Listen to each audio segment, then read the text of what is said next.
Om Swastiastu. Halo teman-teman, semoga semuanya dalam keadaan sehat ya. Perkenalkan, nama saya Igede Tio Arya Mahardika. Saya perwakilan dari Gugus 1. Saya akan menceritakan perjalanan kisah Resi Walmiki. Dikisahkan pada zaman Tretayuga, hiduplah seorang maharsi yang sangat termasyhur. Beliau bernama Resi Pracetasa. Resi Pracetasa tinggal di sebuah pasraman yang indah dan asri di tepi Sungai Gangga. Resi Pracetasa mempunyai putra yang bernama Ratnakara. Suatu hari Ratnakara pergi bermain ke tengah hutan. Tak disadari, Ratnakara bermain jauh dari pertapaan ayahnya. Ratnakara pun menjerit memanggil ayahnya. Ayah! Ayah! Tolong! Tolong! Jeritan dan tangisan Ratnakara membahana di tengah hutan. Maka terdengarlah oleh seorang pemburu yang bernama Nisada. Nisada pun mencari sumber suara itu. Dan akhirnya tertemulah Ratnakara yang sedang menangis. Nisada pun menyapa, "Wahai anak muda, mengapa kau menangis sendirian di tengah hutan seperti ini?" Ratnakara hanya terdiam dan ketakutan. Nisada pun berusaha untuk membujuk Ratnakara. "Anakku, tidak baik sendirian di tengah hutan seperti ini. Nanti kamu bisa dimangsa binatang buas. Ayolah ikut bapak." Akhirnya Ratnakara pun mengikuti Nisada, sang pemburu itu. Seiring berjalannya waktu, Ratnakara sudah memasuki masa berumah tangga. Ia mempunyai istri dan dikaruniai banyak anak. Istrinya pun selalu menemani Ratnakara.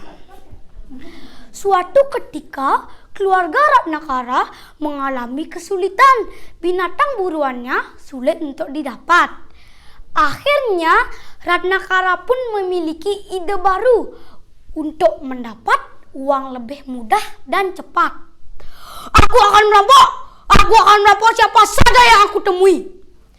Begitulah kehidupan Ratnakara yang semula menjadi pemburu dan akhirnya menjadi perampok. Tersebutlah Resi Narada yang sedang berjalan-jalan melakukan Dharma Yatra sambil membawa wina dan menggendong bungkusan kecil dan tak henti melantunkan puji-puji kepada Sri Rama. Rama, Rama, Rama. Begitulah yang diucapkan oleh Resi Narada. Sesaat kemudian Resi Narada kelelahan dan hilang konsentrasi. Yang dia ucapkan adalah Rama berubah menjadi Mara, yang artinya berbahaya atau bencana. Tiba-tiba Ratnakara datang dan muncul dari semak-semak dan menggertak Resi Narada dan yang akan mengambil wina dan bungkusan kecil itu. Resi Narada pun berkata, "Wahai anak muda, aku hanya memiliki wina dan bungkusan kecil ini. Kalau kau menginginkannya, ambillah. Tidak usah kau mengancam diriku. Sebelum kau mengambil semuanya ini, apakah kau tahu perbuatan yang kau buat ini adalah dosa?"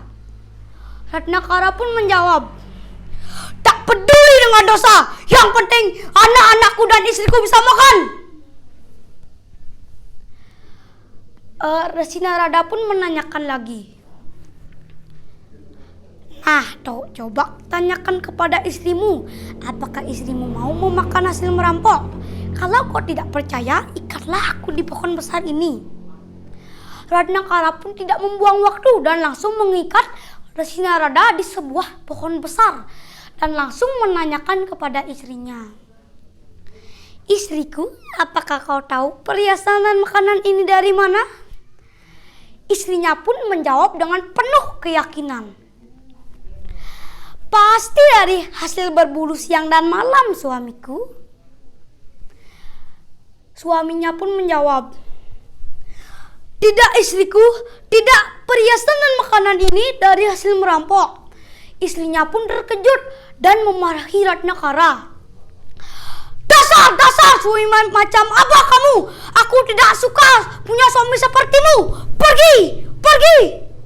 Ratnakara pun pergi menemui Resi Narada dan bersujud di kaki Resi Narada.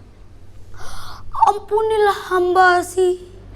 Ternyata istriku dan anak-anakku tidak terima kalau makanan yang ia makan dan perhiasan yang ia pakai dari hasil merampok. Hamba dicaci dan diusir dari rumah. Ampunilah hamba Resi. Akhirnya Ratnakara pun ingin menjadi murid Resi Narada dan Ratnakara diajari yoga dari tingkat dasar sampai tingkat utama. Ratnakara pun diberi tugas untuk yoga semedi di bukit yang bernama Walmiki.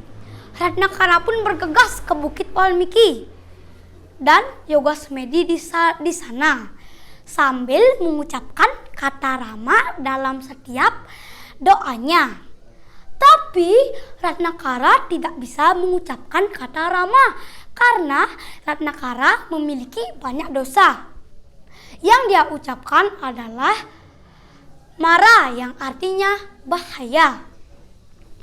Sampai bertahun-tahun Ratnakara pun bisa mengucapkan kata Rama dan datanglah Resi Narada melihat ribuan semut mengerumuni tubuh Ratnakara sampai membuat sarang semut di sekujur tubuh Ratnakara.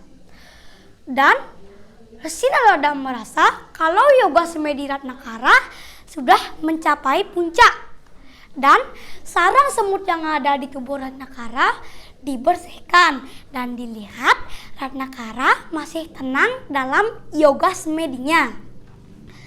Ratnakara pun didiksa oleh Resi Narada dan diberi nama Abhiseka, yakni Resi Walmiki.